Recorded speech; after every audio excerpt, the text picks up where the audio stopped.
Toute entreprise doit mettre en place 3 systèmes pour pouvoir pérenniser son activité. Alors, le premier système, c'est quoi? Ce qu'on appelle un système d'acquisition. Ça va te permettre de générer de nouvelles personnes, de nouvelles leads, qu'on appelle dans le jargon. Des leads, c'est-à-dire des personnes qui sont potentiellement intéressées par ce que l'on fait. Voilà, les prospects en quelque sorte. Et ensuite, une fois que c'est fait, une fois que tu as ce système-là par exemple, c'est le fait de créer du contenu sur les réseaux sociaux, de faire un podcast, de faire un blog, tu vois, de faire du SEO, etc., etc. Donc ça peut être intégré dans le système d'acquisition. Et une fois que maintenant tu as acquis ces personnes-là, la prochaine étape, c'est quoi? C'est la confiance, parce que c'est la confiance qui vend. Donc tu dois mettre en place un système de confiance pour créer une connexion avec ces personnes que tu as acquis, tout simplement.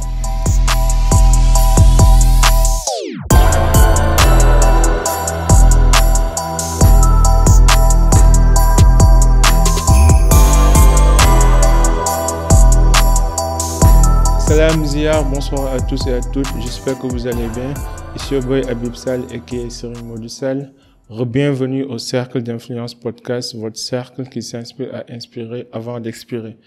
Aujourd'hui, nous recevons sur le cercle mon cher Murtala Maké Diouf, qui est en fait fondateur ou cofondateur de l'agence Weekend Media, qui est spécialisée dans le growth marketing, le growth hacking, et qui aide les entreprises en fait à améliorer leur marketing digital et surtout à découvrir de nouveaux tunnels de vente qui peuvent leur permettre d'augmenter la performance de leur entreprise, mais aussi leur visibilité. Donc, sans plus tarder, aidez-moi à accueillir sur le cercle mon cher Murtala Maké Diouf. Murtala. Bonjour. Bienvenue. Merci. Enchanté. Enchanté, le plaisir est partagé. En tout cas, merci pour l'invitation. Ça me fait énormément plaisir d'être accueilli dans le cercle d'influence. Un cercle d'influence qui cherche à inspirer. Mais bon, on n'est pas encore là où on aimerait, où on voudrait être, mais ça va venir. Inch'Allah. En tout cas, je suis très honoré. Je te suis depuis quelque temps sur LinkedIn avec tes articles. Je pense qu'on a beaucoup d'amis en commun. Par exemple, Lamine avec qui vous avez fait des formations et tout. Donc, pour les gens qui nous écoutent et qui ne te connaissent pas, est-ce que tu peux nous décrire brièvement ton parcours? Ok. Alors, enchanté. Moi, c'est Murtala Maké Diouf. J'ai 25 ans. Je suis le cofondateur de Weekend Media, qui est une agence de marketing digital qui est spécialisée dans le growth marketing. L'objectif, c'est d'aider les entreprises à générer plus de leads et plus de clients en ligne, tout simplement. Alors, mon parcours, je pense que j'ai commencé dans l'entrepreneuriat, c'était en 2017. À l'époque, j'étais à la fac. C'était durant ma première année. J'ai découvert ça par hasard. J'ai cherché en fait une salle pour réviser et je suis tombé sur une salle, il y avait beaucoup d'étudiants qui suivaient avec une certaine attention une personne qui était très éloquent, machallah. Alors là, je me suis dit, ok, mais ces gars-là, des étudiants qui suivent avec attention, il y a quelque chose de c'est rare, quoi. Ça arrive pas souvent. Après, je suis entré et là, le gars, il parlait d'entrepreneuriat, de développement personnel. C'est là, en fait, que j'ai découvert le monde de l'entrepreneuriat. Et puis, j'ai commencé à faire des recherches sur le sujet, à m'informer par rapport à ça. Et là, ça a été le déclic, en fait. Là, je me suis rendu compte que durant toute mon enfance, on m'a bercé d'illusions en me faisant croire que, voilà, Murtala, tu dois bien étudier, avoir de bonnes notes, avoir de beaux diplômes. Et peut-être tu vas trouver un emploi. Après, tu seras rémunéré tous les mois. Et après, voilà, tu vas avoir une famille, etc. Bon, je m'étais mis ça dans la tête. Du coup, j'étais tout le temps premier dans ma classe. J'étudiais à fond. Mais ce jour-là, en fait, ça a été en fait le déclic pour moi. Et c'est à partir de ce moment-là que je me suis lancé. Bon, en fait, ce que j'ai compris ce jour-là, c'est que pour réussir dans l'entrepreneuriat, il fallait échouer, beaucoup échouer. Tu vois. Du coup, je me suis dit, OK, au lieu d'attendre 2 ans, 3 ans pour échouer, je vais échouer maintenant. Et c'est là, en fait, que j'ai perçu à l'époque 36 000 francs CFA, que j'ai divisé en 2. Et ça me donnait 18 000. J'allais à Colobane, j'ai acheté des chaussures et j'ai revendu ça à mes potes étudiants. Tu vois. Ah, super, ouais. C'est comme ça que j'ai commencé, en fait, le business, tu vois. Petit à petit, j'ai découvert d'autres plateformes comme AliExpress. Et j'ai fait également de l'e-commerce, c'est-à-dire je faisais mes commandes sur AliExpress que je revendais ici. Bon, après ça, je me suis dit, OK, bon, je m'étais mis en collab avec d'autres personnes, c'est-à-dire des filles, quand les marchandises venaient. Bon, il y avait moi, il y avait une autre fille qui écoulait presque toute la marchandise, tu vois. Du coup, je me suis dit, bon, ça, Il faudrait mieux que j'essaie de chercher autre chose. Bon, à l'époque, j'étais pas trop réseaux sociaux, en tout cas Instagram, parce que j'aimais pas trop. La plupart de mes potes allaient sur Instagram juste pour mater de belles meufs. Comme la majeure partie des gens. Ouais. Ça m'intéressait pas trop parce que moi, j'étais toujours focus sur entrepreneuriat, tu vois. Je me suis dit, OK, peut-être il y a quelque chose d'intéressant sur Instagram. C'est là, en fait, que j'ai tapé entrepreneuriat sur la barre de recherche. Et là, je suis tombé sur un compte de motivation. Et là, j'ai été, en fait, stupéfait. Parce que le gars, en fait, il faisait quoi? Il mettait une citation sur une image en fond qu'il postait sur Instagram. Et ça lui ramenait plusieurs milliers de likes, d'abonnés. Et je fus encore plus choqué quand j'ai rappelé que le gars, en fait, il vivait de ça. C'est-à-dire, il gagnait de l'argent grâce à son compte Instagram. Je me suis dit, waouh, c'est extraordinaire, je vais me lancer moi aussi. C'est là, en fait, j'ai commencé à publier également des citations. Bon, je ne m'y connaissais absolument rien. Le digital, Instagram, tout ça, je ne m'y connaissais rien. Ainsi que la création de contenu. Mais j'ai appris dans le tas, comme d'habitude. C'est-à-dire, j'ai toujours été quelqu'un d'autodidacte. Tout ce que je veux apprendre, il y a Tata YouTube, il y a Tonton Google, tu vois. Mes deux meilleures écoles. Mes deux écoles préférées, ouais. À chaque fois, j'allais là-bas. Quand j'avais un problème, je recherchais là-bas et j'avais tout de suite la solution. J'appliquais tout le temps. Et c'est comme ça, de fil en aiguille, que j'ai pu, en seulement 2 ans, bâtir une communauté de plus de 50 000 abonnés sur les réseaux sociaux, à travers Instagram et TikTok. Et à partir de ce moment-là, j'ai communiqué beaucoup avec un de mes potes, Khalil. Tu vois, sur Instagram, il faisait presque la même chose, mais lui, il était plus focus e-commerce en fait. Voilà, lui, il avait un site internet et il vendait des produits. Et après, je me suis dit, OK, Khalil, moi, vraiment, mon objectif dans les 2 prochaines années, c'est de créer une agence de marketing digital pour aider justement les entreprises, parce qu'on avait, on a fait le constat en fait ici au Sénégal, il y a beaucoup d'entreprises qui galèrent à faire des ventes en ligne. Donc, on s'est dit, OK, vu l'expérience que j'ai eue par rapport à Instagram, ça pourrait être intéressant de créer cette agence-là. Et puis, un jour, on s'est rencontrés en physique. Et c'est là, en fait, qu'on a lancé, en fait, notre agence en juin 2021. C'était l'année dernière. L'année dernière, ouais. C'est comme ça que j'ai commencé dans le digital. Ouais. En tout cas, c'est un super parcours. Ouais. Et je suis surpris de voir que tu es un autodidacte. Ouais. Et que tu as pu réaliser tout ça en pratiquant, en fait, ce que tu as appris, mais aussi les personnes qui t'ont inspiré et qui t'ont motivé. Donc, tu es quelqu'un qui apprend en pratiquant, et c'est très important. Ouais. Maintenant, est-ce qu'on peut entrer dans le vif du sujet? Par exemple, je te vois souvent parler du tunnel de vente, du growth hacking. Ouais. Qu'est-ce que c'est que pour les gens qui nous écoutent? Qu'est-ce que c'est que le growth hacking d'abord? Ensuite, le tunnel de vente. OK. Alors, le growth hacking, en fait, c'est juste un ensemble de techniques marketing, en fait, qui visent à activer la croissance d'une startup, tu vois. Bon, on l'a hérité, en fait, du monde technologique. Je pense que c'est Sean Ellis qui l'a créé. C'était, en fait, il travaillait à l'époque dans Dropbox, qui était une startup américaine, tu vois, Dropbox. Lui, en fait, c'est lui qui a créé le concept, en fait. Donc, l'idée, c'est vraiment d'accélérer, en fait, la croissance d'une entreprise. Vu que start-up, en fait, ils n'ont pas forcément les moyens pour développer une entreprise, donc ils font avec les moyens du bord, tout en utilisant des techniques qui leur permettent, en fait, de croître plus rapidement. Alors, pour le cas qui nous intéresse ici, c'est plus en rapport avec son framework ARE, en fait, qui signifie activation, je veux dire acquisition, activation, rétention, revenu et recommandation, revenu. Voilà. Donc, c'est ça, en fait, le parcours, en fait, du client. C'est-à-dire, ça veut dire quoi? Le tunnel de vente, pour le résumer, c'est juste le parcours d'achat du client. Tu vois un peu. Donc, ce que moi, je fais, c'est quoi? C'est-à-dire, j'identifie dans un premier temps ce parcours-là, parce que toutes les entreprises ont un tunnel de vente, c'est-à-dire un canal par lequel le client va passer jusqu'à devenir client, c'est-à-dire une personne qui ne te connaît pas, qui découvre la marque, ensuite qui fait confiance à la marque pour ensuite acheter et ensuite revenir pour acheter, etc. Donc, c'est un peu ça, en fait. Donc, c'est ça, en fait, un tunnel de vente. Si je pouvais l'expliquer, peut-être je prendrais l'exemple est-ce qu'on peut prendre un exemple, voilà, un exemple concret? Ouais. Par exemple, si une marque décide de se lancer dans Instagram, la première des choses qu'il va faire, c'est de créer son compte. Et son premier objectif, c'est quoi? C'est que les gens visitent son profil, tout simplement. Donc ça, c'est ce qu'on appelle la phase d'acquisition. Acquisition, ok. Acquisition, c'est-à-dire qu'il a acquis une personne. Bon, pour faire ça, peut-être il va créer du contenu. Par exemple, s'il crée une vidéo, la personne découvre, c'est-à-dire son client découvre la vidéo, trouve ça intéressant. Le premier réflexe qu'il va avoir, c'est d'aller visiter le profil de la personne, tu vois.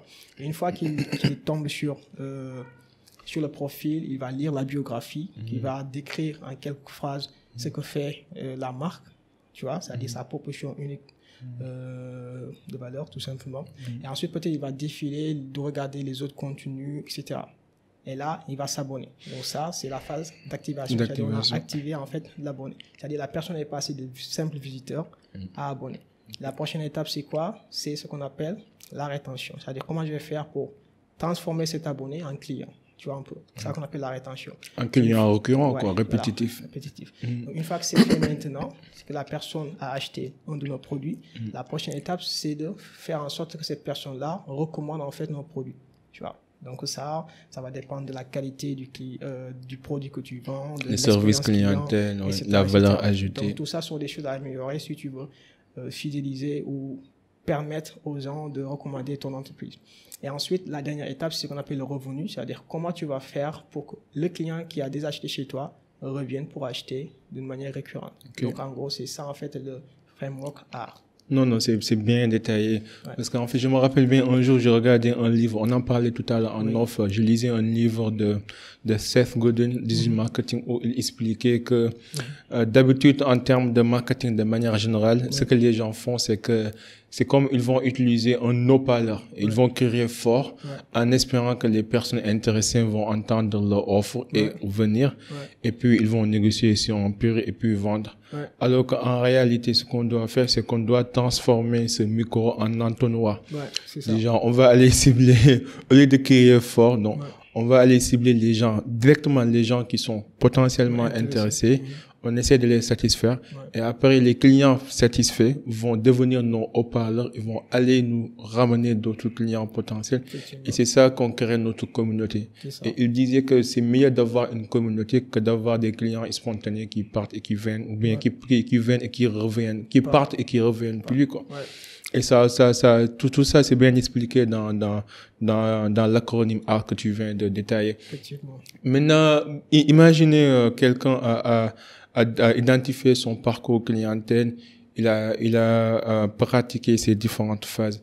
Maintenant, est-ce qu'il y a des systèmes qui permettent, par exemple, d'augmenter le niveau de confiance du client, ou bien d'augmenter en fait le taux de conversion, le taux de rétention? Quels sont les différents systèmes qu'on peut avoir dans un tunnel de vente? Ok.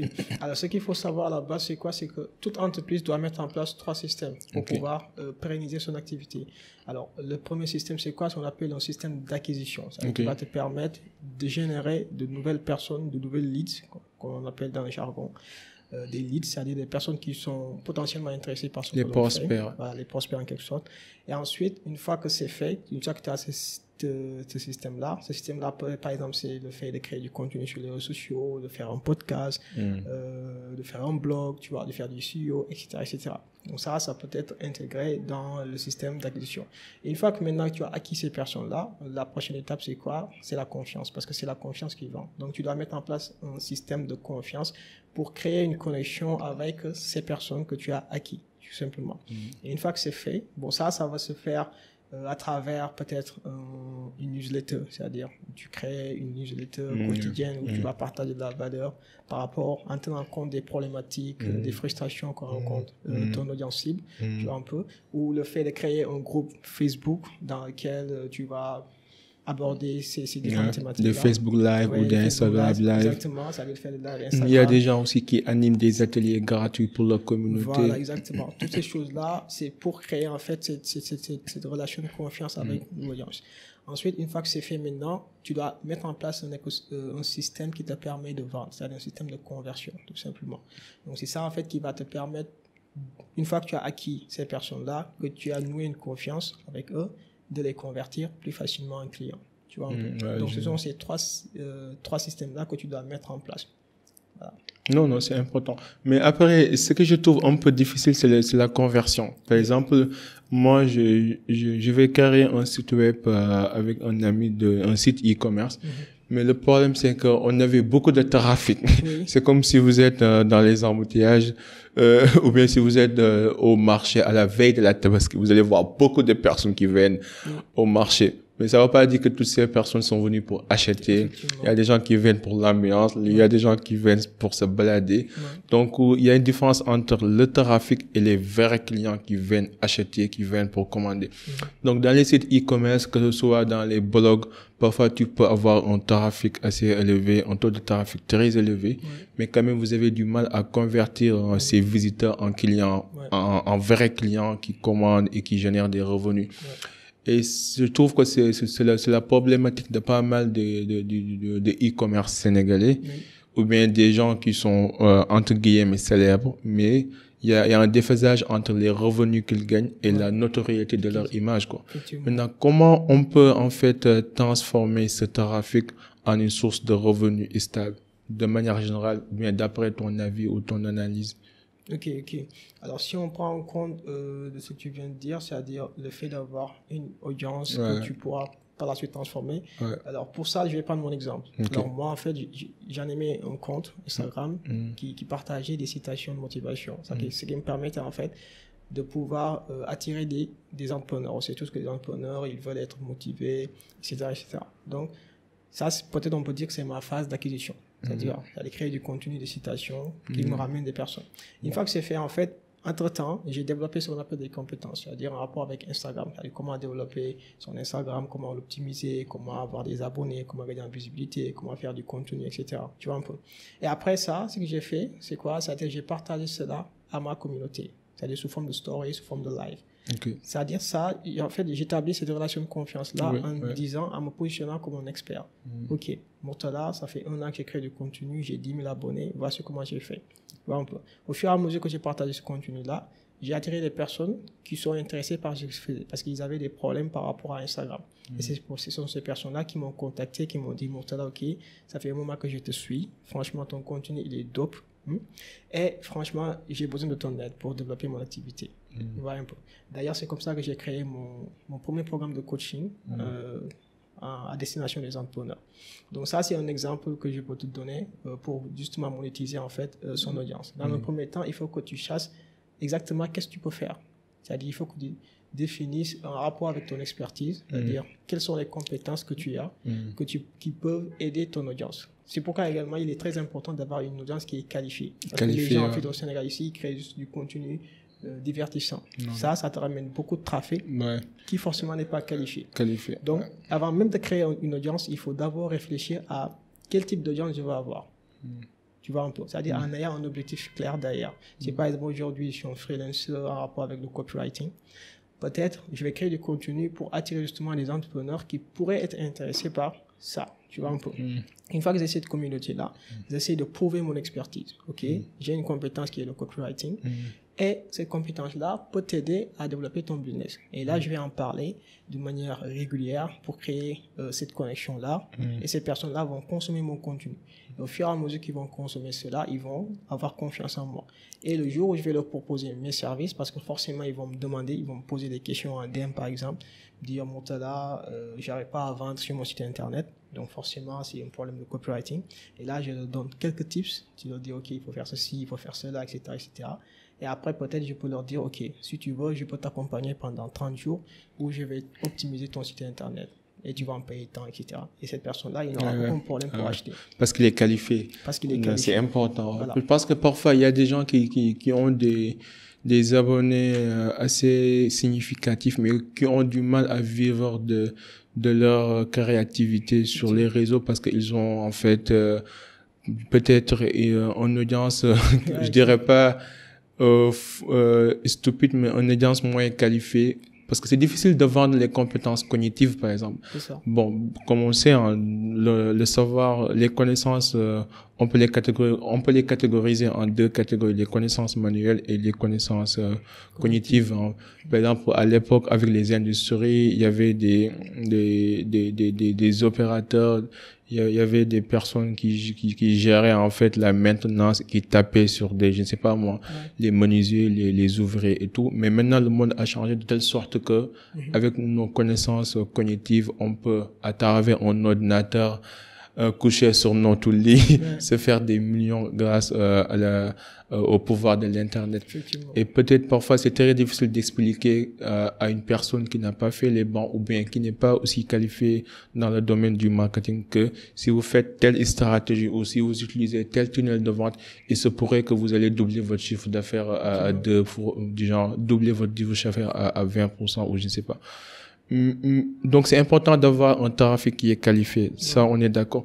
Mais l'autre point c'est comment on peut, ce que tu dis là, ce que j'ai appris de ce que tu viens de dire, c'est que c'est important de choisir sa niche et de bien se positionner. Mais ça, est-ce qu'on le fait dès le départ ou bien est-ce qu'on peut démarrer sur une niche et puis changer? Par exemple, est-ce qu'on peut démarrer comédien et être pas du tout sérieux et puis d'un coup tu te dis non, je vais être sérieux, je veux changer mon audience, maintenant je vais faire des vidéos de motivation, développement personnel, ou bien est-ce qu'on doit rester cohérent sur toute la chaîne de valeur du début jusqu'à la fin? Ok. Alors, moi, je pense que ce travail-là, il faut le faire en amont. C'est-à-dire avant même de se lancer. C'est-à-dire, il faut que tu te poses, tu réfléchisses à qu'est-ce que je veux faire concrètement, tu vois. Quelle est la valeur, en fait, que je veux apporter? Pour quel type d'audience je veux apporter cette valeur-là? Une fois que tu mets en place, en fait, ce travail-là, derrière, ce sera plus simple parce que tu auras une meilleure connaissance de qui tu veux réellement attirer, tout simplement. Tu vois? Par exemple, ici, dans notre agence, le premier travail qu'on fait quand on travaille avec un client, c'est de définir, en fait, son avatar client, c'est-à-dire définir des personas. Le modèle de persona, j'ai déjà fait ça, Et pour ça, en fait, il y a deux choses à savoir. Il y a tout d'abord les caractéristiques qu'on appelle démographiques, c'est-à-dire le sexe, son âge, ses centres d'intérêt, sa profession, etc.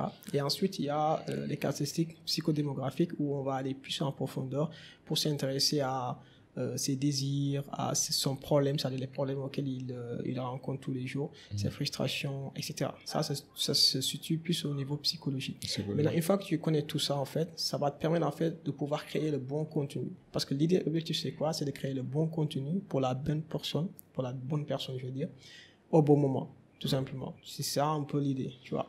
Donc, c'est très important de faire ce travail-là en amont. Une fois que tu fais cela, tu auras une vision claire de la stratégie à adopter pour pouvoir justement attirer ces personnes-là.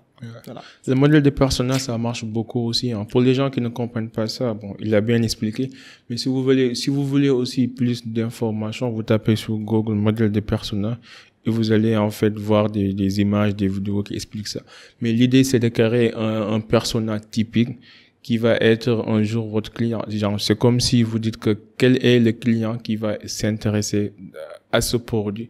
Vous essayez de le décrire dans votre tête, vous essayez de parler avec votre entourage, de poser des questions pour essayer de décrire ce personnage. Où est-ce qu'il vit, combien il gagne, sa situation matrimoniale, ses désirs, ses passions. C'est comme vous êtes en train de créer un profil typique de votre futur client, en fait. Et ça va vous permettre de bien, en fait, de bien cibler votre stratégie de marketing, de bien en fait définir votre grille tarifaire aussi en termes de prix et en prenant en compte aussi les facteurs économiques, socio-culturels. L'autre point, c'est la relation de confiance. Comment nouer une relation de confiance? Parce que je pense qu'on vit dans un monde où il y a plusieurs offres, il y a plusieurs demandes dans chaque domaine. Comme on disait tout à l'heure au Sénégal, c'est ça le problème, c'est que les gens confondent en fait l'intelligence avec la capacité de parler fort et haut. Donc, si vous prenez les débats publics, d'habitude, ceux qu'on invite ne sont pas forcément les plus compétents. C'est plutôt ceux qui râlent le plus ou ceux qui défendent hautement et de manière inexplicable leurs idées, quoi. Maintenant, comment on peut se démarquer du lot et nouer une relation de confiance qui est vraiment basée sur une relation mutuellement bénéfique entre le créateur et son audience? Ok. Alors pour ça, en fait, moi, je vais prendre mon exemple. Parce qu'en fait, à chaque fois que j'avais un nouveau abonné, ce que je faisais, c'est quoi? C'est que j'allais sur son compte et je m'intéressais à lui. C'est-à-dire, je regardais ses anciens. Ah, tu faisais ça? Ah, ça c'est rare. Ah, je dois faire ça. Moi, quand je vois un nouvel abonné, je clique, je m'abonne en retour et puis je m'arrête là-bas. Donc, ce que je faisais, c'est quoi? C'est, en fait, je défilais sur son feed, je regardais ses ça c'est bien. je Ça, c'est bien. likais, je commentais, tu vois, un peu. Ensuite, je regardais également les nouvelles publications, je likais, je commentais, je regardais sa story, etc. Et après, je lui envoie un message. En faisant ça, ce que je vais faire, c'est quoi? C'est-à-dire, on est tous égoïstes, en fait, tu vois, un peu. On aime tous qu'on s'intéresse à nous, on s'intéresse à notre vie, etc. Et une fois que la personne va aller sur Instagram, il va avoir plein de notifications. Il va dire, Murtala a liké, Murtala a liké, Murtala a liké. Il va dire, wow, mais c'est qui ce Murtala? Mon gars, t'es grave, hein? Ouais. Cette technique-là, je l'ai appelée la technique à 497 € parce que je l'avais hérité d'un de mes mentors, tu vois. C'est très puissant comme technique. Et là, la personne va se dire, mais c'est qui ce Murtala-là, en fait? Tu vois. Et là, la personne aussi va faire pareil sur mon compte, tu vois. Et après, je lui envoie un message pour lui dire, pour lui souhaiter la bienvenue sur mon compte, voici ce que je fais, moi c'est Murtala, enchanté, etc. S'il le faut même, tu peux faire un vocal ou même un message automatique aussi. Ouais. Bon, automatique si tu veux aussi, tu vois un peu. Mais puisqu'on est dans l'aspect d'humaniser un peu notre marque, donc c'est très important de lui envoyer une note vocale par exemple ou un message en facecam, ça c'est plus humain, tu vois. Et là, la personne va se sentir plus valorisée en fait, tu vois un peu. Donc, en faisant ça également, il ne faut pas seulement s'arrêter là. Il faut également entretenir cette relation parce qu'après, tu as discuté avec cette personne-là, tu vas lui poser des questions en rapport avec ce qu'il fait, quels sont ses problèmes et surtout, pourquoi il s'est abonné. Ça, c'est un excellent moyen pour comprendre en fait la raison pour laquelle la personne va s'abonner. Et à chaque fois, ils vont te dire, je me suis abonné parce que j'ai trouvé ton contenu très intéressant, parce que tu expliquais tel concept qui m'aidait à résoudre tel problème. Là, tu comprends en fait c'est quoi en fait le réel problème du client. Et après, peut-être dans la discussion, tu peux lui dire, OK, si tu as ce problème-là, moi, j'ai tel produit qui peut être vraiment très intéressant, qui est optimal pour toi. Et vu que tu débutes, que tu connais, tu es un nouveau abonné, je peux te vendre le produit à moins 20%, si je comme ça. Et là, la faire des soldes. Vu toutes les actions que tu as faites en amont, il va te dire, va se sentir un peu redevable, ce qu'on appelle le principe de réciprocité. Réciprocité. Et là, peut-être la personne va acheter, sinon elle va dire, peut-être après, je vais acheter tout ça. Tu vois un peu. Et après, l'idée, c'est quoi? C'est d'entretenir ces relations-là. C'est-à-dire, peut-être toutes les semaines, tu lui envoies un message pour discuter, etc. Tu vois un peu. Bon, moi, c'est comme ça que je faisais. Et petit à petit, c'est comme ça que j'ai eu une communauté autour de ce que je faisais. Tu vois un peu. Et ça me permettait, en fait, une fois que j'ai publié, par exemple, une publication, toutes ces personnes-là à qui j'avais entretenu cette relation-là, bah, ils venaient, ils commentaient, ils likaient. Pourquoi? Parce que j'ai fait le premier pas, en fait. Donc, et ils se sentent redevables aussi. Ils se sentent redevables. C'est le principe de réciprocité. Voilà. Et là, en fait, imagine-toi que tu as 100 personnes. À chaque fois que tu postes, ces 100 personnes-là viennent sincèrement donner leur avis. Tu vois. Déjà, en termes de visibilité, ça te permet d'accroître ta visibilité. Parce que sur les réseaux sociaux, plus tu as d'interactions sur ton contenu, plus l'algorithme va te mettre en avant. Tu vois un peu. Donc, de ce point de vue-là, ça peut être très bénéfique de créer ces relations-là avec peut-être tu ne pourras pas le faire avec tous tes abonnés, parce que si tu as 10 000 abonnés, ça va être compliqué. Mais au début, assure-toi de créer une mini-communauté, c'est-à-dire des personnes à qui tu t'intéresses réellement. Et ces personnes-là, après, derrière, vont être tes fans, en fait. Je pense que j'ai entendu Gary Vee parler de ça aussi. Quand il débutait, en fait, il répondait à tous les commentaires, à tous les messages, il était présent. Mais avec le temps, là, je pense qu'il est à 50 millions, je sais pas quoi d'abonnés. Il peut plus faire la même chose. Mais quand même, il a créé un podcast où il reçoit et collecte les questions de ses abonnés. Il essaye de son mieux de les répondre, quoi. Je pense que c'est important de créer cette relation de proximité avec notre audience. Moi, j'avoue que je dois faire un effort supplémentaire parce que même quand Send Mindset est passé, on parlait de ça, en fait. En fait, je me disais dans ma tête, il suffit juste de créer un bon contenu et de le faire vraiment de manière honnête, généreuse, parce que vous voulez vraiment aider et que le motif soit honorable pour que ça passe. En fait, vous n'avez pas besoin d'être là tout le temps sur les réseaux à faire la promotion ou bien à en parler ou bien à répondre à tous les messages, parce que je me suis dit, bon, le contenu est là, toutes les questions que vous aurez probablement seront répondues dans les vidéos. Regardez, après, vous pouvez partager vos avis, vos retours. Mais il me disait non, en fait, il faut prendre les choses comme un vrai boulot, quoi. Déjà, faut répondre, faut promouvoir, faut faire tout Bon, je vais essayer. Ça va être un peu difficile parce que ma nature est, je suis un peu introverti qui apprend à être extraverti, mais bon, c'est pas aussi simple que ça. Mais c'est important. Maintenant, par rapport au parcours client. Donc, vous avez donné les différentes étapes qu'on pourrait avoir dans un parcours clientèle, que ce soit acquisition, activation, recommandation, rétention, recommandation et après revenu. Maintenant, est-ce que parfois je suis sûr et certain qu'il y aurait une certaine friction dans ce parcours, dans ce processus clientèle, qui fait que parfois le client peut se sentir en fait non pris en charge, ou bien peut se sentir que il n'est pas considéré ou il n'est pas respecté. Qu'est-ce qu'on peut faire pour limiter ces frictions? Parce que parfois, ça dépend pas de nous. On a vu ce qui s'est passé lors de la pandémie où le monde s'est arrêté pendant presque 2 ans. Et beaucoup d'entreprises ont été impactées malgré elles, quoi. Maintenant, comment on peut faire pour limiter ces frictions dans le processus et améliorer le parcours client même en cas de crise, quoi? Ok. Alors, comment on peut l'améliorer? Déjà, en fait, il faut s'autoriser à... Il faut essayer de comprendre au mieux, en fait, son client. Tu vois, un peu. Parce que du moment où tu connais, en fait, toutes les problématiques que le client pourrait rencontrer sur le parcours, tu es en mesure, en fait, d'anticiper ces problèmes-là. C'est pourquoi nous, en fait, ce qu'on fait, c'est d'essayer d'automatiser le parcours client.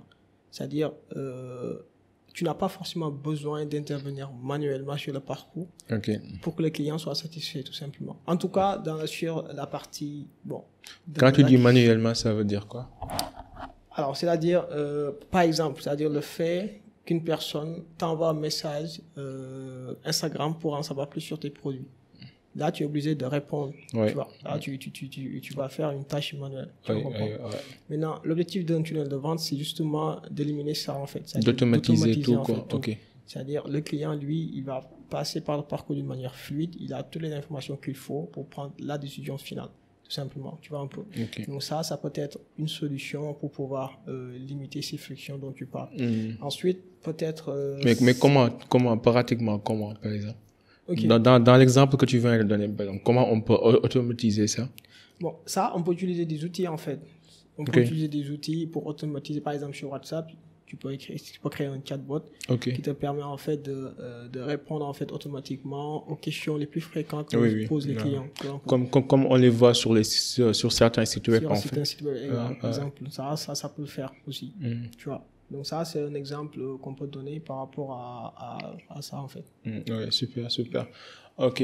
Non, c'est important. J'ai entendu parler de l'expertise MOFU. C'est quoi MOFU? MOFU. Alors ça s'appelle, c'est middle of funnel.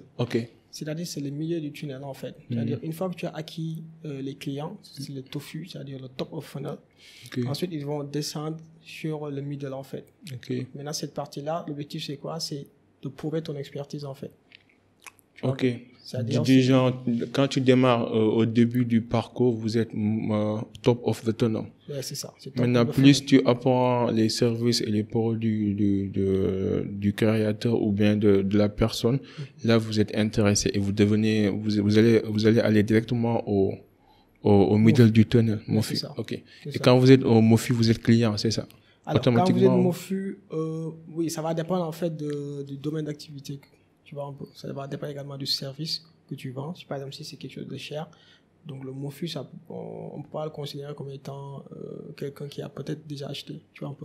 Mais l'objectif, ce qu'il faut garder en tête, c'est quoi? C'est-à-dire, dans l'étape MOFU, l'objectif, c'est vraiment de prouver, en fait, son expertise. C'est-à-dire, c'est de créer une confiance avec le client. Connexion. Voilà, c'est ça, en fait. Pour que la personne se dise, OK, cette personne-là, c'est la personne la plus indiquée pour résoudre mon problème.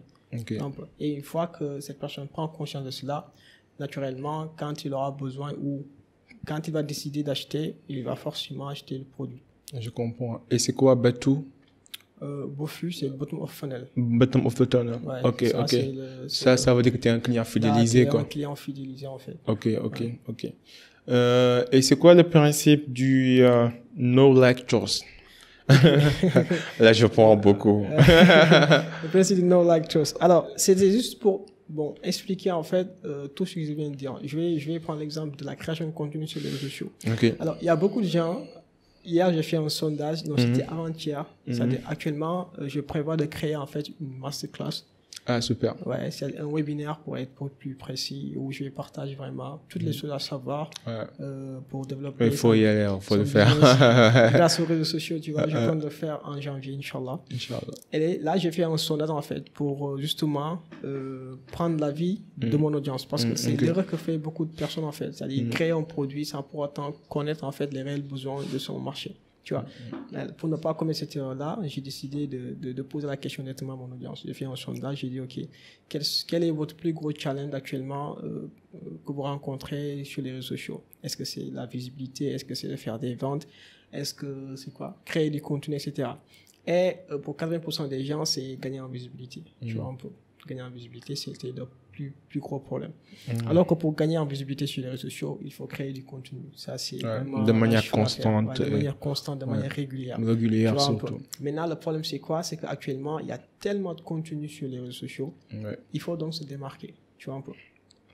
Maintenant, l'idée, c'est quoi? L'idée, c'est de prendre cela comme un tunnel de vente, en fait. C'est-à-dire de considérer sa création de contenu comme un tunnel de vente. L'objectif, c'est d'accompagner les clients tout au long du parcours. Tu vois un peu. C'est pourquoi je parlais de know, like, trust. C'est-à-dire, toi, ton premier objectif, c'est de te faire connaître. On appelle le know. Le know, ok. Tu vois, là, tu vas créer du contenu tofu. Ça rejoint ce que je disais tout à l'heure. C'est-à-dire des contenus top of funnel. Je donne un exemple. Si par exemple, tu es un restaurant et que tu vends des plats typiquement sénégalais, tchéboudion, yassa, etc.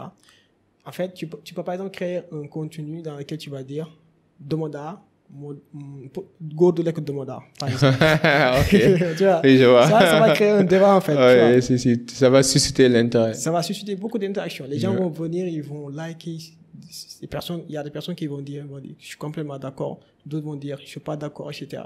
Peu importe, ils sont tous intéressés. Ouais, tu vois. Et là, il y aura des personnes qui vont commenter, etc. Plus le post va gagner en visibilité. Tu vois un peu. Et là, ça va te permettre d'attirer de nouvelles personnes, c'est-à-dire des personnes qui ne te connaissaient pas. Tu vois. Donc, l'objectif, il est atteint. Ici, l'objectif, c'est la visibilité, en fait. Tu vois. Know. Comment je vais faire pour me faire connaître. Pour ça, tu peux créer du contenu tofu, comme je disais, de contenu, c'est-à-dire des posts clivants en rapport avec ton domaine, l'exemple que je viens de prendre. Tu vois. Ça te permet de gagner en visibilité. Maintenant, une fois que les personnes t'ont connu, c'est-à-dire ils te connaissent, peut-être ils se sont abonnés à ton compte, le prochain objectif, c'est quoi? C'est ce qu'on appelle le know like, c'est-à-dire de te faire aimer. Tu vois un peu. C'est-à-dire, ce qu'il faut comprendre, c'est quoi? C'est-à-dire, les gens, ils achètent chez qui? Ils achètent chez les personnes en qui ils ont confiance. Tu vois un peu. Ils ont confiance. De manière honnête, mais pas de manière fake. C'est clair. Alors, ils ont confiance en qui? Ils ont confiance aux personnes qu'ils aiment, en fait. Tu vois un peu. Ou bien les personnes qu'ils admirent, qu'ils apprécient. Voilà, qu'ils apprécient. Tu vois un peu. Et ils apprécient qui? Ils apprécient les personnes qu'ils connaissent. Tu vois un peu. Maintenant, une fois que tu t'es fait connaître, le prochain objectif, c'est de le faire aimer. Du coup, je pense que j'ai expliqué un peu le principe. C'est ce que j'ai expliqué tout à l'heure par rapport au fait d'accueillir son abonné, de le mettre à l'aise, de créer cette connexion. D'humaniser le processus. Tu vois, d'humaniser un peu sa marque, etc. Tu vois un peu, en créant du contenu fun, etc. Tu vois un peu. Maintenant, une fois que ces personnes-là ont atteint ce palier, le prochain objectif, c'est quoi? La confiance, trust. Tu vois un peu. Et là, tu vas prouver ton expertise. Tu peux par exemple partager des témoignages clients, tu vois, des personnes qui ont acheté ton produit, tu vois, juste pour diminuer les points de friction en fait, pour que la personne puisse prendre plus facilement la décision d'acheter. Donc c'est ça en fait que j'appelle un peu le know, like, trust. Quand tu vas créer du contenu, tu dois prendre en compte ces trois étapes-là. Voilà. Donc, chaque contenu qu'on crée, on doit faire sorte que ce soit un contenu qui nous permet de nous faire connaître, qui nous permet de nous faire aimer par les autres et surtout qui va augmenter la confiance, la relation de confiance qu'on a avec notre audience. Exactement. Ouais, c'est pas facile ça. En fait, ce que je suis en train de comprendre, c'est que tout ça, c'est du boulot, hein. En fait, c'est beaucoup de boulot, quoi. Malheureusement, en fait. C'est pour ça que quand je vois les gens, désolé désolé de te couper. C'est quand je vois les gens, en fait, dénigrer ou minimiser les influenceurs, ça en fait mal. C'est vrai qu'influenceur, c'est un mot qui peut porter préjudice, mais quand même, ce sont des gens qui ont mérité leur abonnés. On peut pas obtenir 2 millions d'abonnés comme ça du jour au lendemain, mais c'est du travail. C'est beaucoup d'efforts, c'est beaucoup de constance, beaucoup d'énergie et beaucoup d'idées aussi, hein. Donc, je pense que moi, je suis content de voir des influenceurs vivre grâce à leur créativité, grâce à leurs comptes réseaux sociaux, et j'espère qu'on en verra d'autres dans l'avenir. Mais en tout cas, c'est du boulot. Les gens doivent comprendre que c'est du boulot, c'est de l'argent bien mérité, c'est pas un succès accidentel, en fait. C'est important. Ok, pour rejoindre justement ce que tu viens de dire, en fait, il y a beaucoup d'entrepreneurs qui pensent que, voilà, créer du contenu ou avoir de la visibilité, c'est comme ça, quoi. Non, c'est 4 ans, 5 ans minimum. Tu vois, c'est beaucoup de travail, c'est beaucoup d'expertise aussi, c'est beaucoup de compétences, tu vois, parce que tu as besoin de maîtriser plein de compétences. Il faut que tu sois créatif, tu vois, un peu. Voilà. Donc, en gros, c'est ça, en fait. Non, c'est important. Maintenant, pour les vieux qui nous écoutent et qui comprennent rien, là, qui se disent, mais pourquoi les jeunes sont sur les réseaux? Pourquoi les jeunes créent des contenus? Comment on peut expliquer de manière simple à ces vieux-là ou bien aux gens aux personnes qui sont nées avant l'ère des internets là, et qui ne comprennent pas trop ce nouveau phénomène de partage, de visibilité, de notoriété? Pourquoi les gens créent des contenus sur les réseaux sociaux? Ok. C'est basique, je sais, mais bon, on est obligé de le faire pour les autres. Parce que c'est pas seulement, en fait, les gens qui sont âgés qui ne comprennent pas cela. Tu vois. Alors, pourquoi les gens sont sur les réseaux sociaux? Alors, les gens sont sur les réseaux sociaux pour 3 raisons. Ils sont sur les réseaux sociaux dans un premier temps pour se divertir, tu vois. Par exemple, tous, hein, tout comme le sur monde. TikTok. Tout le monde. Dans la journée, tu es fatigué, tu veux te détendre. Le premier réflexe qui te vient en tête, c'est quoi? C'est de prendre ton téléphone, aller sur TikTok, tu vois, pour te divertir, pour changer d'idée, tu vois. Donc, les gens sont sur les réseaux sociaux avant tout pour se divertir. Ensuite, les gens également sont sur les réseaux sociaux pour s'éduquer, pour s'informer, tu vois, un peu. Par exemple, si tu vas apprendre une compétence, tu vas apprendre sur le marketing, sur la vente, etc., tu vas suivre des comptes qui parlent de ça, etc. Donc, ça, c'est la deuxième raison. La troisième raison, c'est quoi? Les gens également vont sur les réseaux sociaux pour être inspiré, tu vois. C'est-à-dire, voilà, c'est incontournable. Il y a beaucoup de créateurs qui font ça, comme par exemple Mr. Mo Mindset, qui partagent des contenus d'autres en rapport avec la vie de manière générale. Moi, je l'aime bien aussi. Voilà, donc ça, ce sont les 3 raisons pour lesquelles les gens vont sur les réseaux sociaux. Et maintenant, l'erreur que fait beaucoup d'entrepreneurs, c'est quoi? C'est de vendre, en fait. Tu vois. Moi, je hais ça, ouais. Je hais quand je suis en train de suivre une vidéo de développement personnel. Et au milieu de la vidéo, quand j'étais sur le point de me sentir inspiré, là, motivé, et puis tu me dis, j'ai un produit là, je te présente, ou bien je t'offre. Non. Ça, c'est décourageant. En fait. C'est comme si tu es en train de m'exploiter. C'est ça. Du coup, à un autre moment, j'ai parlé de vendre, en fait. Les gens ne vont pas sur les réseaux sociaux pour acheter. Donc, l'idée, c'est quoi? Toi, en tant qu'entrepreneur, il faut que tu vendes sans donner l'impression de vendre. C'est tout. Tu vois. Et je l'ai expliqué tantôt, c'est le principe du no like trust. Tu vois, si tu appliques ce principe-là, tu vas vendre sans pour autant donner l'impression de vendre.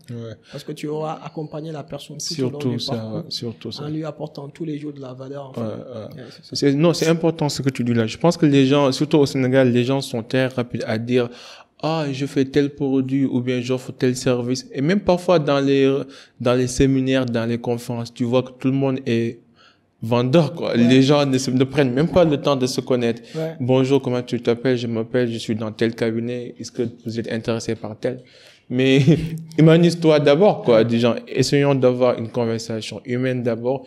Et puis, si jamais tu vois que j'ai ce besoin, là, tu pourrais me proposer. Parce que ça va être beaucoup plus gentil, beaucoup plus humain et beaucoup plus compréhensible si tu me traites comme un être humain et non comme un produit ou bien comme un client potentiel à partir duquel tu peux retirer son argent, quoi. Je veux dire. Mais c'est important. En tout cas, moi, j'aime bien quand les gens viennent honnêtement pour présenter des contenus, que ce soit inspirants, de développement personnel, de motivation, ou bien parler sur un sujet ou sur un débat général, ça m'intéresse. Et puis ici, à la fin, après, ça me dérange pas à la fin que tu me dis, si tu veux savoir plus sur ce sujet, tu peux acheter tel livre, ou bien va acheter mon e-book. Là, je suis preneur, quoi, parce que tu m'as déjà donné de la valeur avec ce que tu viens de m'expliquer. Et le livre que je vais acheter, ça ne fera qu'approfondir ses connaissances. Mais imagine, tu viens et puis boum. Non, ça, je trouve que c'est un peu compliqué. C'est un peu compliqué. Ouais. Mais c'est important. En tout cas, moi, les réseaux sociaux, je les utilise d'abord pour m'éduquer, pour m'inspirer, et puis de temps en temps, oui, on est tous des êtres humains pour me divertir, surtout sur TikTok. Mais revenons sur les indicateurs, sur les chiffres, les nombres. Par exemple, quand vous accompagnez ou bien quand vous faites une campagne de marketing, ou bien quand vous analysez le parcours clientèle d'un de vos clients, sur quels chiffres, sur quelles métriques, sur quels indicateurs basez-vous pour analyser en fait l'évolution du nombre d'abonnés? Est-ce que la campagne a réussi à marcher ou pas? Qu'est-ce qu'on peut améliorer? Quelles sont les métriques, les indicateurs sur lesquels vous vous basez pour en fait améliorer le parcours client de vos clients, quoi, que vous accompagnez? Ouais. D'accord. Alors, les métriques, bon, c'est un point très important parce que c'est ça, en fait, qui va te permettre d'améliorer, en fait, le parcours client, tu vois, un peu. Mais, en tout cas, nous, ce qu'on fait, c'est quoi, d'habitude? C'est-à-dire, on matérialise le parcours.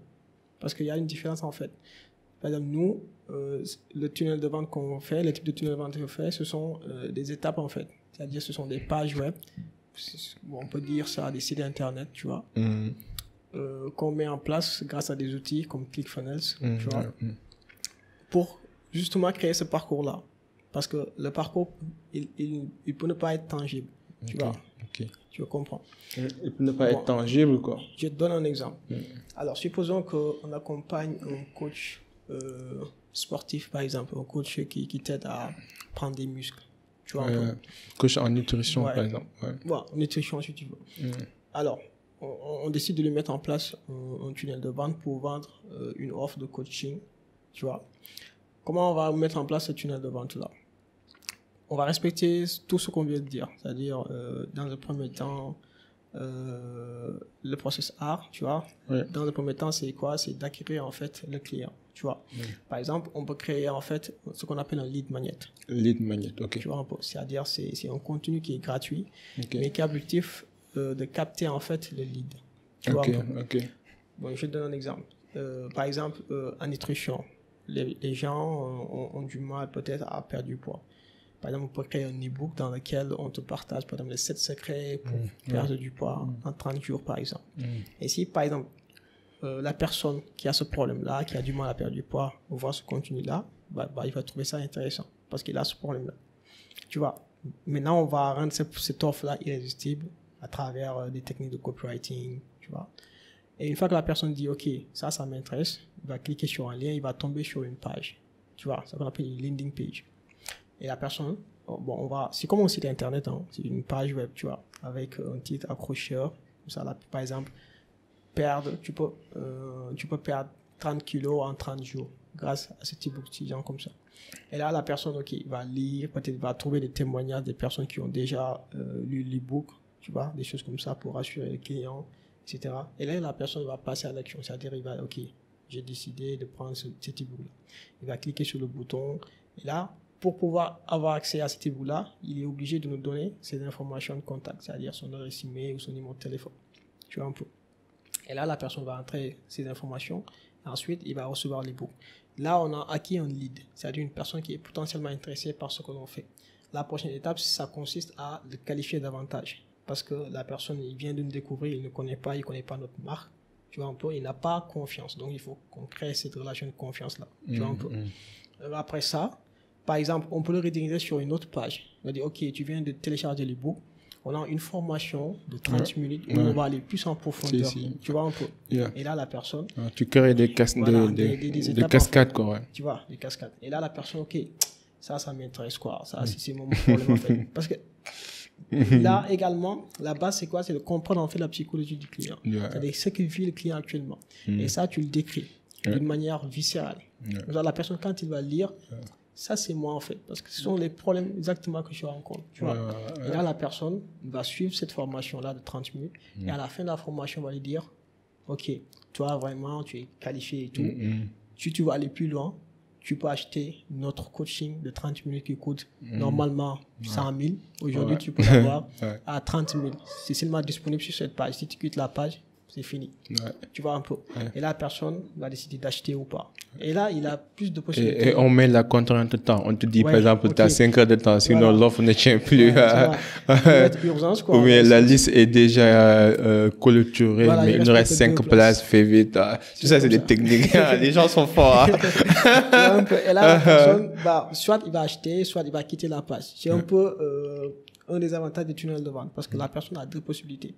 Soit suivre le parcours, c'est-à-dire continuer de suivre, soit quitter le parcours. C'est un peu différent des sites internet. Parce que sur un site internet, il y a beaucoup de distractions, en fait. Si. Tu vois un peu. Il y a les le pubs, blog, les ads, il y a le blog qui est là, la newsletter qui est là, on te dit d'acheter un produit, on te dit etc. Alors, sur un tunnel de vente, on a un objectif précis. Tu vois? Par exemple, la première étape, c'est d'avoir des leads. Tu vois? On a un objectif, c'est d'avoir des leads. Tu vois, deuxième étape, c'est faire une vente, etc. Tu vois un peu. Donc là, la personne, soit elle décide de passer à la prochaine étape, soit elle quitte le tunnel de vente. Et on a la possibilité, en fait, de le remarketer. Parce qu'on avait déjà ces informations de contact. On peut créer des emails automatisés. Des emails automatiques, on va lui chaque envoyer, nouvelle offre, on lui envoie ça automatiquement. Tu vois, pour lui dire, OK, tu avais abandonné ton panier, tu viens, tu vas récupérer ça. Peut-être on va lui dire, on va lui décrire. On va lui faire, par exemple, une étude de cas client, c'est-à-dire un client qui a déjà suivi l'offre qu'on voulait lui vendre et qui a des résultats en 2 semaines, 3 semaines, des choses comme ça, pour que la personne puisse retourner sur le tunnel et terminer l'achat. Ça, c'est un exemple de tunnel. C'est bien expliqué. Les Américains, ils sont forts dans ça. Parfois, je reçois des mails, des formations que j'avais faites il y a 5 ans, mais chaque 1 an, on t'envoie des mails pour te proposer de nouvelles offres. Et c'est des offres pertinentes, en fait, et qui collent bien avec, en fait, les objectifs de départ. C'est comme quand vous allez dans un restaurant là, et que le gars, vous dites au gars, j'ai faim, il va vous dire, non, j'ai déjà une entrée bien préparée pour toi, là.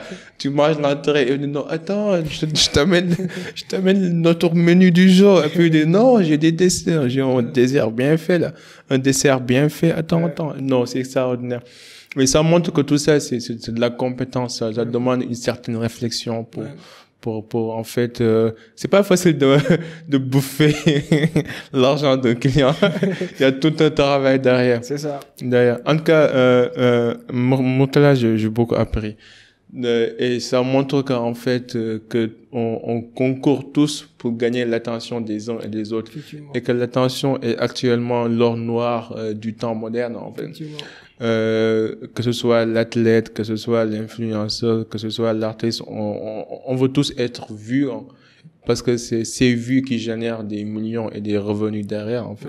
Et on concourt tous. Et c'est bien important, comme tu disais tout à l'heure, d'avoir une relation mutuellement bénéfique, mais basée sur la confiance avec notre client. Parce que l'argent, ça vient et ça part, mais le client, un bon client peut te générer des millions dans l'avenir, quoi. Donc, si tu prends bien soin de ton client d'aujourd'hui, peut-être dans 10 ans, il va être quelqu'un qui va commander 1 milliard ou bien 1 million de toi, quoi. C'est important de garder cette relation et d'avoir une vision sur le long terme. Maintenant, on va juste attaquer la partie personnelle, rien de sérieux, juste partie personnelle pour montrer aux gens que, bon, c'est vrai que tu es un autodidacte, tu maîtrises ton domaine, tu es exceptionnel dans ce que tu fais. Mais après tout, on est tous des êtres humains, personne n'est parfaite, on a connu des hauts et des bas. Donc, est-ce qu'il y a un échec particulier qui t'a marqué dans ta vie? Un échec.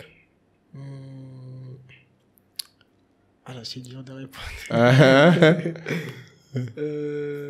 échec qui m'a marqué.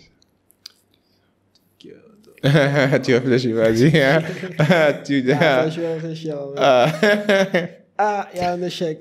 Bon, on peut pas considérer ça comme un échec. On a perdu un contrat avec un client, 5 000 €. Ça c'est beau. Ouais. Ouais, Pour un débutant, ça, quand même, c'est beaucoup d'argent. ouais, C'est mieux. voilà, c'était Et qu'est-ce qui s'est passé? 2021, ouais. Bon, la cliente nous avons contacté via LinkedIn, tu vois. Elle voulait quoi? C'est-à-dire, elle créait en fait une nouvelle offre. Du coup, elle voulait en fait avoir plus de clients pour cette offre-là, en fait. Tu vois, un peu. Donc, du coup, déjà, elle avait déjà commencé la campagne, en fait.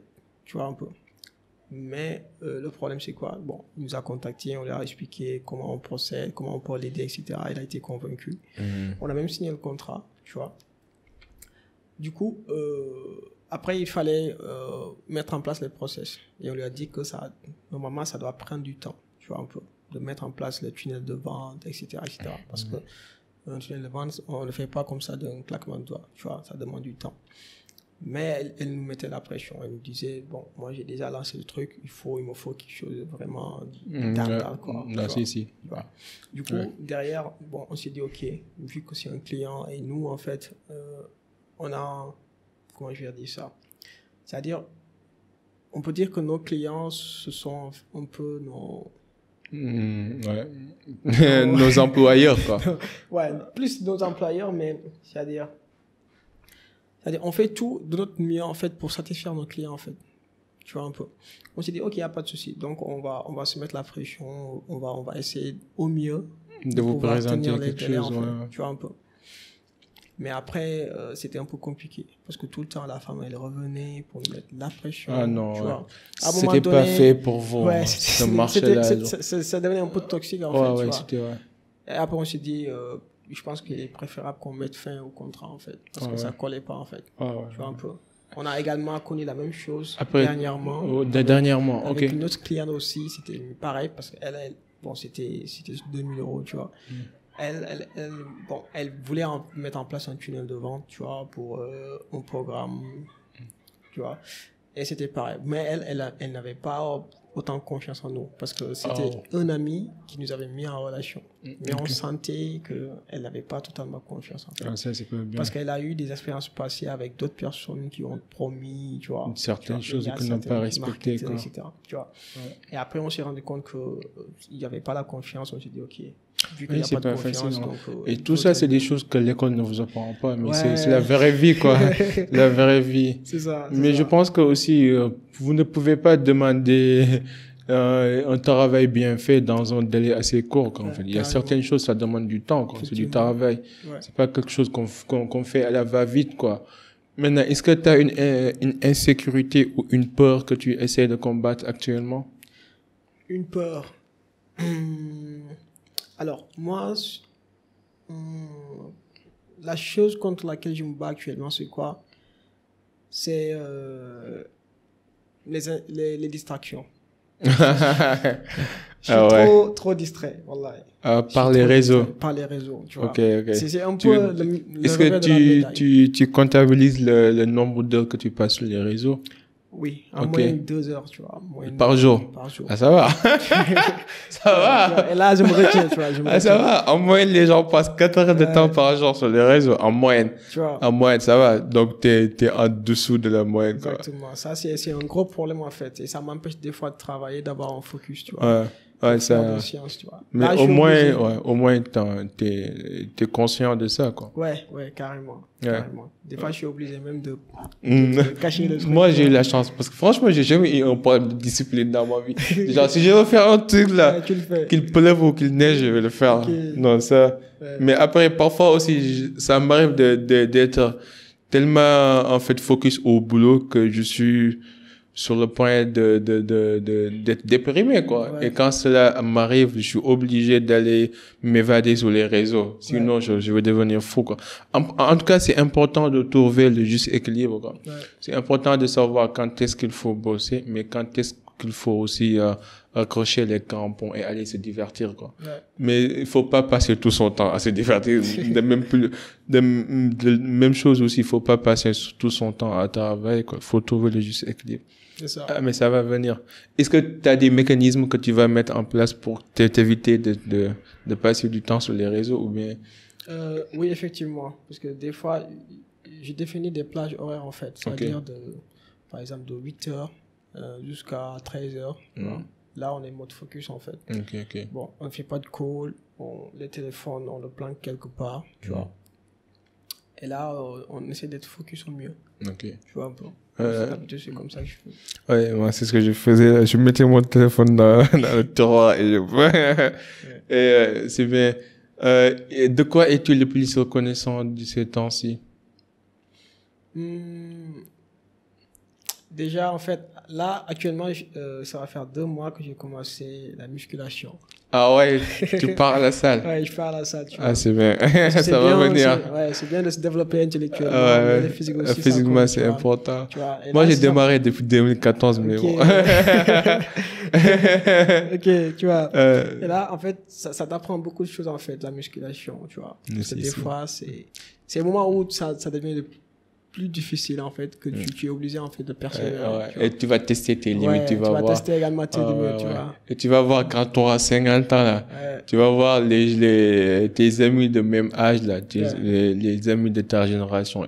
Ils vont avoir l'air vieux alors que toi, tu sont en pleine forme. Exactement. C'est important. Donc, moi, les gens pensent que je suis encore jeune, mais je suis pas si jeune que ça. Mais c'est grâce à la musculation, en fait. Et aussi les arts martiaux et tout. À ta démarrage, tu fais quoi? Est-ce que tu as un programme particulier? Tu fais du bench press, du pull-ups ou? Bon, je fais un peu tout quoi. Ok.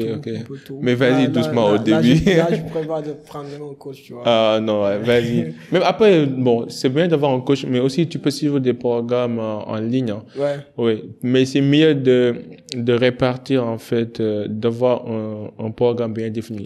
Au lieu de venir un jour et de faire jambes, biceps, dos, non, mieux vaut l'étaler en plusieurs jours. Par exemple, aujourd'hui, tu vas faire que les jambes, tu vas faire squat, tu vas faire jump et autres. Et le jour suivant, tu fais dos, l'autre jour, tu fais les épaules, ensuite les biceps et les bras. De les étaler, quoi, en fonction du membre de ton corps que tu cherches à travailler, quoi. Mais ça va venir. Ça va prendre des années, mais ça va venir. C'est ça que je fais, en fait. C'est ça que je fais. Et en 2 mois, j'ai pris 5 kilos. Ah, c'est bien. Là, tu pèses combien, là? Ouais, là, je pèse 60 kilos, tu vois. Ah bon? Moi, je suis dans les 85, moi.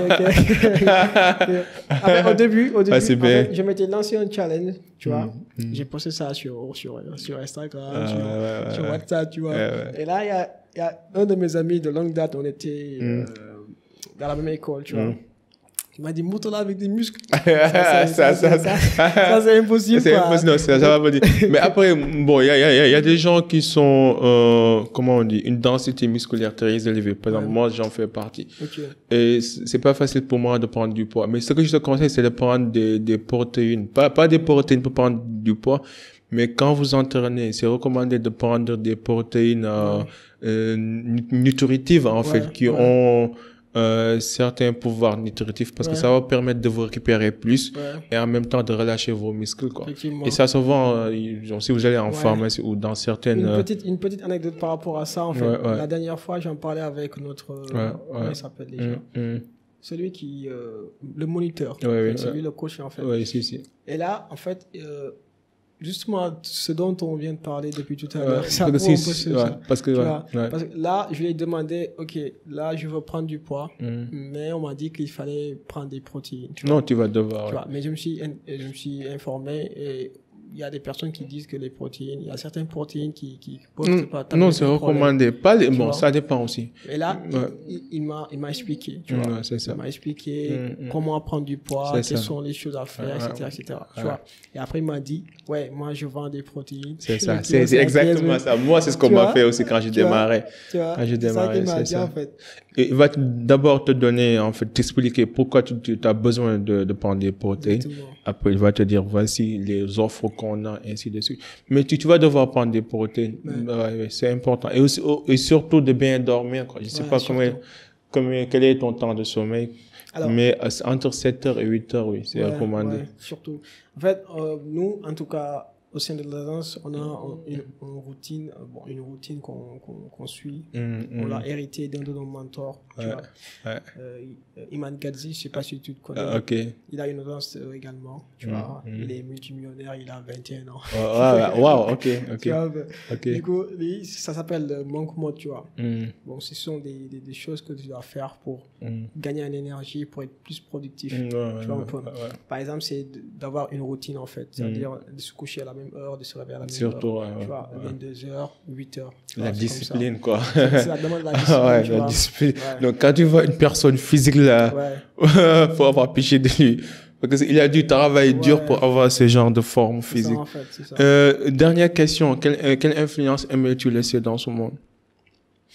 Alors, moi, en fait, impacter, en fait. Tu vois, impacter. Parce que depuis le début, depuis que je me suis lancé sur Instagram, c'était mon objectif, c'était ma vision, en fait. C'était d'impacter un maximum de personnes, tu vois, à travers ce que je fais, à travers mon histoire, à travers mes contenus surtout, tu vois. Et je peux dire que j'ai réussi, en fait, parce que après, j'avais carrément une communauté que j'ai appelée les audacieux, tu vois.